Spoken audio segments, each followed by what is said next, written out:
আসসালামু আলাইকুম। দীর্ঘদিন অসুস্থ থাকার পর আপনাদের সামনে কথা বলতে পারার জন্য আল্লাহর কাছে শুকরিয়া আদায় করছি।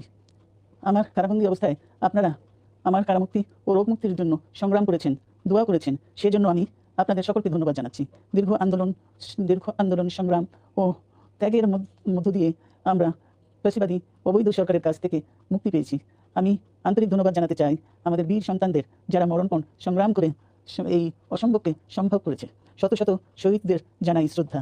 এই বিজয় আমাদের নতুন সম্ভাবনা নিয়ে এসেছে। দীর্ঘদিনের নজিরবিহীন দুর্নীতি, গণতন্ত্রের ধ্বংসের স্তূপের মধ্য থেকে আমাদের নির্মাণ করতে হবে এক সমৃদ্ধ বাংলাদেশ। ছাত্র তরুণরাই আমাদের ভবিষ্যৎ। তারা তরুণরা এই যে স্বপ্ন নিয়ে বুকের রক্ত ঢেলে দিয়েছে, সেই স্বপ্ন বাস্তবায়নে করতে মেধা, যোগ্যতা, জ্ঞান ভিত্তিক গণতান্ত্রিক বাংলাদেশ গড়ে তুলতে হবে। শোষণহীন সমৃদ্ধ বাংলাদেশ। সকল ধর্মের গোত্রের অধিকার নিশ্চিত করতে হবে। শান্তি, প্রগতি আর সাম্যের ভিত্তিতে আধুনিক বাংলাদেশ